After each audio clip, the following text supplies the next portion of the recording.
Thank you. So I also mentioned I'm an organizer for the 1 Million Cups in Lubbock, Texas. We've been going for, I don't know, 3 or 4 years there in Lubbock, and so very familiar with 1 Million Cups and enjoy the community we have there as well. And you're right, the feedback after the presentations is always definitely the most valuable part of it for everybody. So I'm looking forward to that and to your questions. So I'll get started. Whether this statistic is completely accurate or not, it's widely accepted that about 90% of startups fail. I think it may be worse than that because there's a lot of startups maybe nobody ever even finds out about. But either way, we know that there's a high degree of failure among software startups and all kinds of startups. So why does that happen? Well, I think in our world, which is in the software world, these are some of the more typical reasons why startups fail. Either they have the wrong solution or a poor market fit. And just as a side here, I'll talk about that for just a second. Those are actually different things. There's the problem solution fit, whether your solution is a viable solution to the problem you're trying to solve. But that's actually totally different than whether your product has a market fit. Those are two different things, and a lot of people think they're the same thing, but they're not. You can have a great solution and it not be the right thing for the market. And so these are the things that hopefully you can find out quickly so that you don't have to go through all the other things before you find that out. But those are two very common reasons why startups fail. But then there's the lack of mentoring, lack of funding, maybe an inferior product, maybe quality-wise, or for some other reason. And on the software side, that's actually fairly common, that the build-out of the software is poor. And then bad execution, that meaning bad execution not just of your product, but maybe of the launch of the business in general. So there's lots of reasons why startups fail. So before we talk about Fusionovation Labs, I want to just give you a little bit of background on me so that it kind of makes sense how we got to where we are today. So I've been doing entrepreneurship stuff forever. I tell people I've never had a real job in my life because I really haven't. And got into the software business while I was in college, which extended my college way longer than my parents wished it had. But I was in the software business in college, then decided I wanted to be an author, went to work actually as a ghostwriter for 2 or 3 years before I got the chance to author my first book, which was a C++ programming book for high school. And that actually ended up leading me back into the software business because somewhere around the time my book came out, this thing called the internet was starting to become a real deal. And web development became a thing. And so I began working in web development. Also been a mentor all through that time for other entrepreneurs, which kind of leads me to the other part of what I do, which is I work with the Texas Tech Innovation Hub at Texas Tech University in Lubbock, Texas, and that's a picture of the hub there. But what we do there is we have an accelerator program, we have multiple kinds of startup programs. I've been working with the hub for about 4 years, and for the last 2 years I've been director of mentors, overseeing a group of 45 or 44, I think now, mentors, and we supply mentorship for all of the different programs, including our accelerator and weekend startup programs and business plan competitions and all that kind of stuff. The building here also has space available for startups to be based out of as well. So from my own work as an entrepreneur through all those years, and then through the work with the Innovation Hub, well, and I guess I should back up and say I actually started, that company I started in '96 became a company we still have today. Brad and I founded a company called Smooth Fusion, which is a web and software development company that still have today. But with the hub, we ended up, I ended up just really becoming way more aware of the challenges that startups face, which led us to want to found this new entity, which is called Fusionovation Labs. And basically what we do is we take entrepreneurs that have an idea that solves a real world problem in particularly business to business kind of solutions. We team them up with investors and mentors and other founders and other experts in whatever realm they need expertise, and hopefully help them arrive at a successful software product. So what we offer entrepreneurs, a lot of it, the most valuable stuff we offer is probably the idea vetting, customer discovery, all the upfront things to make sure that they're doing, that they're on the right track early on. But we offer everything from there as far as creative design, wireframing, helping them figure out what a good minimum viable product is, architecting and implementing that, and supporting them in an ongoing way. So the team that we have is partially our in-house team, which I'll show you here. This is our Smooth Fusion team. So Smooth Fusion, we've got about 26 folks, and this is most of them. Some are remote, and most are there in Texas with us. And so within this team, we really discovered we have all the expertise we need between the team there and the other experiences that we have to really help a software company get off on the right foot with a good design and a good implementation and hopefully a good plan to execute.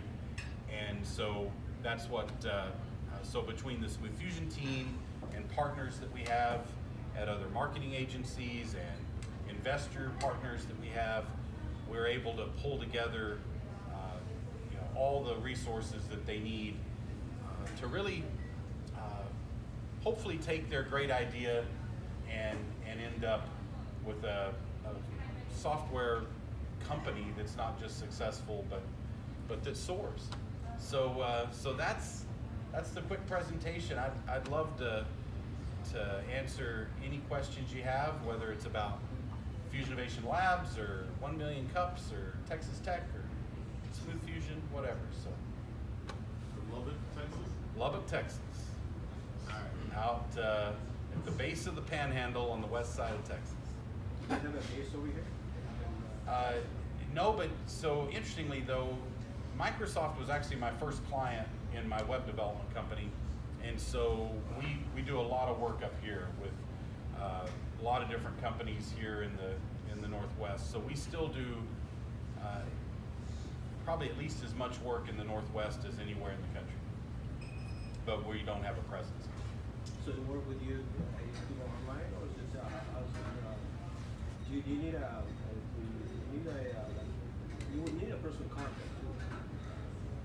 So for the Fusionovation Labs piece, I mean, you can develop a product, but you would also need maybe environment, supporting environment, all that stuff. yeah, so currently we're not doing the workspace kind of incubator. It's all virtual at this point. But that is something we're looking into, because even though we're working with people anywhere, we're kind of interested in having a little bit of a focus on West Texas, because we think there's an underserved market there for some really good software products. So co-working type space may be in our future. Right now we're doing it all virtual. Yeah. What's the relationship between your group and the entrepreneur who approached you? So what's Like with Texas Tech or Smooth Fusion and Fusionovation Labs? So Smooth Fusion has launched Fusionovation Labs as kind of a sister company right now. And the reason is we have a lot of opportunities come to us where people really need these kind of services, and because Smooth Fusion's model is a strict service model, we thought, well, if we started, another entity and kind of tailored it towards that, because like one of the, we just started this a couple of months ago, but we've got one startup already signed up and going, and in their case, we've exchanged some equity in his startup for the services that we're providing. Those will be on a one-off basis. We may, in some cases, we may not do an equity swap, but we kind of take those as they come. And because we could also just provide our services for pay, or we can introduce them to investors as well to help fund that. Yeah. What are some examples of the software solutions that these startups have developed? So on the Fusionovation Labs side, we're just getting started, but we're talking, like the one that we've got actually in customer discovery right now is a guy that's doing a project management tool for construction companies, for kind of small to mid-sized construction companies. We also are doing a deal in agriculture right now, and talking with another group that would be a oil and gas sort of solution. And so, and in our part of the world, agriculture and oil and gas are big. So those are the kind of the ones we're working with right now. The only limitation we're really putting on it at this point is we do want it to be a business-to-business software product. We're not really interested in consumer-facing type products at this point.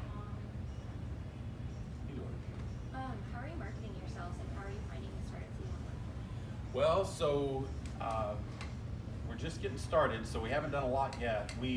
People find us because Smooth Fusion's been around for over 18 years, and people find us all the time that are looking for help with the development and design piece anyway. So we found some of them through that.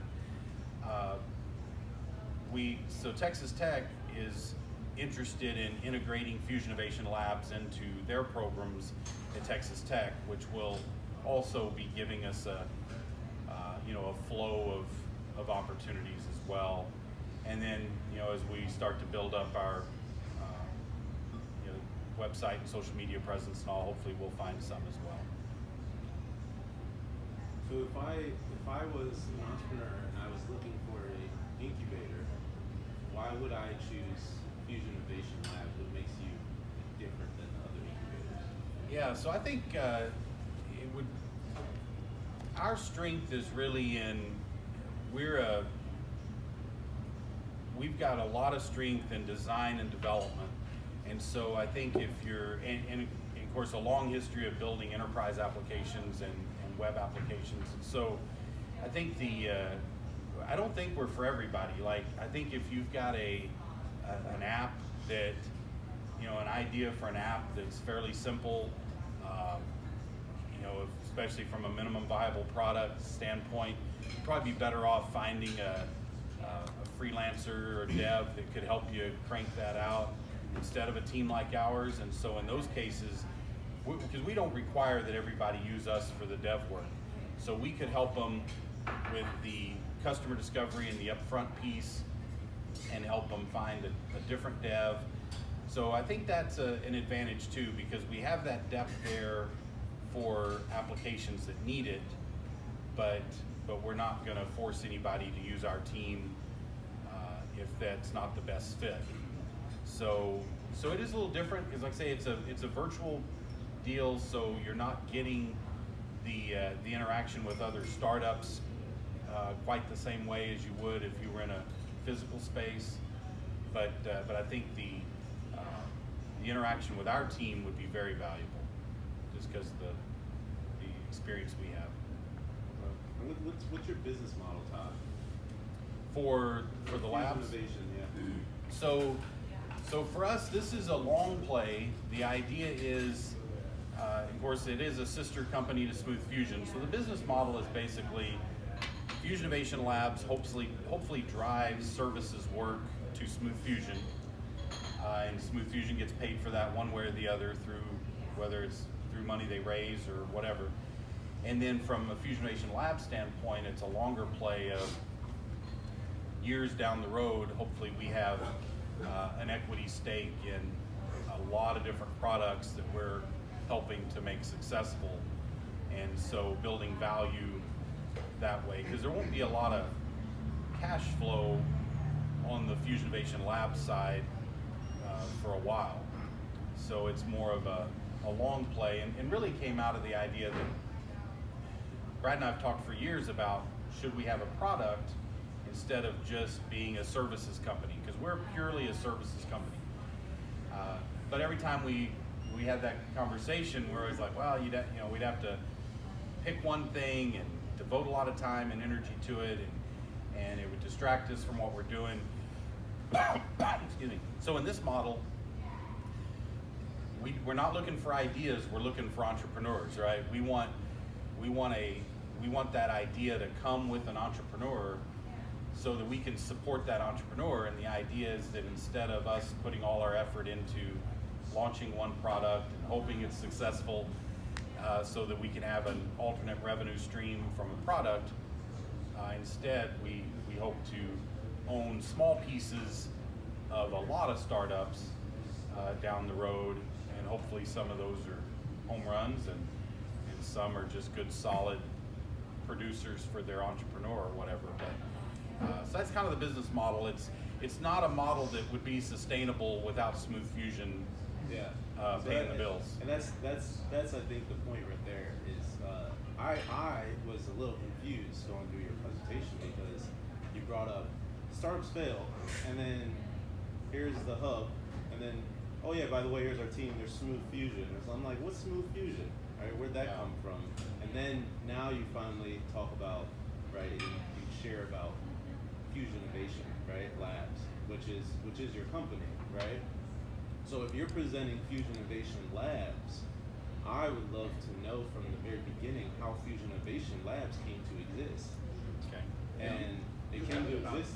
Yeah, you have an about me slide, and that's like a perfect transition right there, like my background, and then now I have Smooth Fusion, which does this. Hold on, Jason doesn't. That's not good etiquette right there. So, you interrupted me, bro. No. Short time. But I think that's the point right there, right? A really cool and a succinct flow for me personally with Smooth Fusion, right? We're doing this. This is what we do, and me and my partner talked about, we need a product, and we're like, oh, instead of developing a product, let's just do this incubator, because 90% of startups fail. Right, and we're like, well, we can do that. We have the team to do it. Here's our team, and we specialize in this, this, and this, and we want to help entrepreneurs this way, right? Because You got if the you don't, hat. You should be our presenter. well, we'll talk after. But I think that Yeah, for no, me, you're right. also as I want to say a community advocate for startups, if you don't mention that, and then the questions start to flow, and I hear how you just presented it, I start to get those slimy, icky vibes of somebody that's trying to take advantage of me as a startup founder, or startups in general. You know what I mean? Because as a professional service provider, I do the same thing. You have to balance that out of, okay, we do this for a living, yeah, but we want to help you. We don't just want to sell our services to you, right? And that's part of that Yeah, that's a incubator good point. model. Because because that's been an interesting sort of dynamic for us to think through ourselves. Is it's like with the ones we're already working with, we're connecting them with investors. We're doing these things to try to make this deal come together, so that ultimately we get services work too. Yeah. And so you have to be. We need to be very transparent about that whole thing. Yeah. Yeah, branching off of that too, like everything that you talked about that makes you different than other incubators or other startup tools, I guess. Really highlighting that when you do your marketing and kind of branch out and get more of like a presence in the community per se. I think will be really important, because I know, like, as somebody who clicks on this kind of stuff all the time, like Instagram knows to target me for this stuff, so I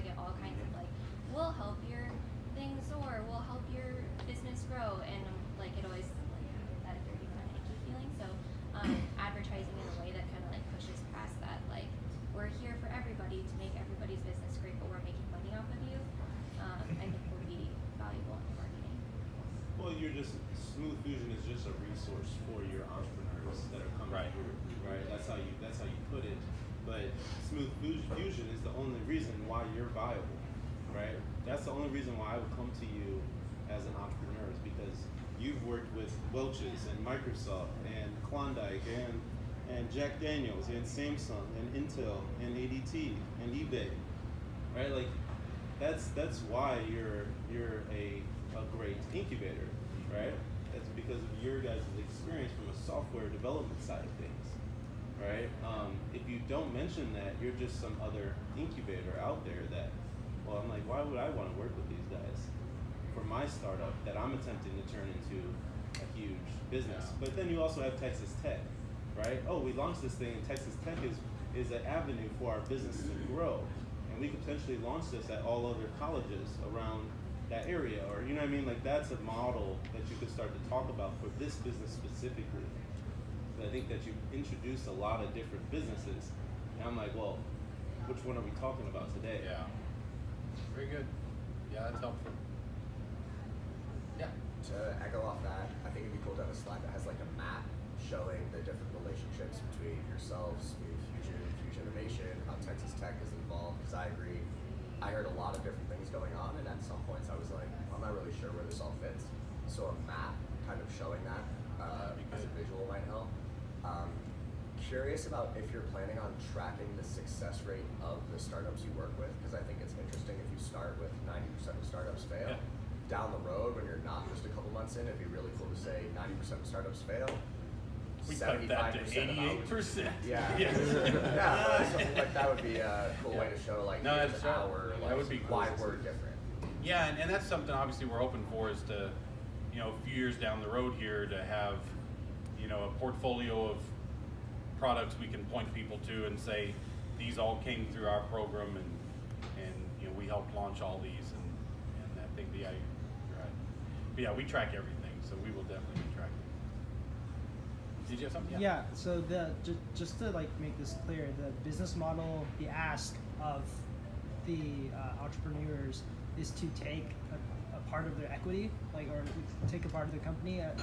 That's the incubator model that you guys are using. That's an option. Yeah, it's not a requirement. Like some incubators have a flat deal that says you come through our program, we take, you know, 5% or whatever it is, and then you know, regardless of your needs, it's kind of a one-size-fits-all deal.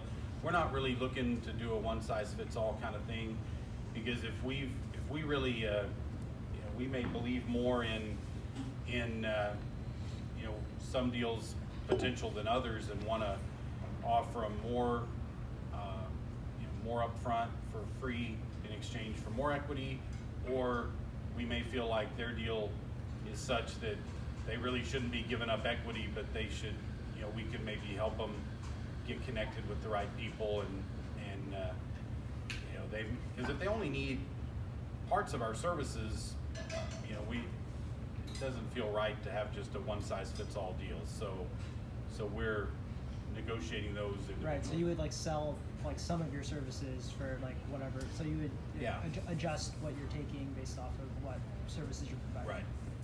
And I think after the presentation, I'm still not entirely clear of like, to kind of go off the other point of like what the services are. Like I'm a science guy. You guys have you know, you guys have a science-based logo, but I wasn't sure like could you take me through the steps of incubation? Like what exactly would that? I want the full works. I have no idea. I want all the services you guys provide. What would that look like? Yeah, so really, if you're familiar with the lean startup model, it would be that model where that's what we use at Texas Tech to lead people through that, you know, focusing on customer discovery and idea vetting and all those things up front to really make sure, you know, is this really worth building? Because everybody wants to jump straight to building product, and so we want to slow them down and say, okay, let's do some real customer discovery first. Make sure you've got the right solution in the right market, and so it follows very closely with like the lean startup model. And we really encourage them to get down to a minimum viable product, because that's the mistake most entrepreneurs make that are getting into not just software but anything really, is they think they have to have all of the bells and whistles before they launch, or they'll end up, nobody will be interested in their product. But the truth actually is that the first product you release, if you're not a little bit embarrassed to release it, you probably are releasing it too late. You really need to, you got to find that early adopter type customer and build something that minimally helps them, and start there and iterate quickly and grow from there. So we really try to educate them and lead them through that kind of process of, let's figure out what your minimum viable product is. Doesn't mean it has to be ugly. We can still create, great wireframes and nice design and good implementation around a minimum viable product. But the idea being that you got to resist that early temptation to put all that work into the first product. And so if you're not familiar with the lean startup model, there's some good books out there. Eric Rice has probably the most famous one, which is called The Lean Startup. But there's also some really great customer discovery books out there. So probably the most valuable part that we can help early on offer people is that lean model, helping them understand why that's the way to go. And then when they are ready to implement a product, to make sure that they're getting good implementation, whether that's from our team or we help them vet another team, so that they're getting a good architecture, good implementation on that product. But then we can also help them with company naming, branding, marketing as well. Some of the marketing stuff we would do through partners. We work a lot with marketing agencies as our partners on our other projects. Like you mentioned Samsung. Every project we did for Samsung, we were working with Samsung's ad agency to implement those. So it's really kind of the whole gamut from even business advice. We can we help them understand how to set up other elements of their business if they need to, how to incorporate if that's what they need to do, all that kind of stuff. So. Thanks. Yeah, just a quick point of feedback. I think you mentioned you provide services for free in exchange for equity. So as a startup founder, that doesn't sit well with free in exchange for, equity is very valuable. Yeah, so it's, at no cost or so just tweak that, because equity is giving up part of your free. baby. So Yeah, that's a good point. So that's the word free probably isn't the right word there. It's it feels like you're doing me a favor, but if I'm giving you part of my company, that's it's an exchange of services for equity. Right. It goes both ways, Right. because they may have good contacts, and they get you onto the right track in the market. Right. Quickly, And there's risk. I was just taking No, but you're just right, the word though. free. Yeah. That's all. That's a good point. Watch that. All right, Todd. Well, you're familiar with our last question. Yeah. I hope you prepared. Well, no. What can the Women Cups community do for you? Well, obviously, we're not in our home base up here, but what I'm really interested in is contacts. Just if there are people in the community here that you think of, that you think, man, these guys ought to talk to this person. We'd love to have those kind of introductions to meet people that are in, whether they're working in an incubator up here or other types of organizations up here. We just like to exchange information and get to know more people that are doing similar things, because we feel like it's definitely not a competition thing. The incubators are, to me, it's a big pie, and we're all just trying to help people out. And so I think that'd be the main thing. If you thought of anybody today while you were listening that you thought be good for Todd to meet this person, or like for these people to get to know each other, please let me know. Awesome. Thanks, Todd. You bet. Let's go on.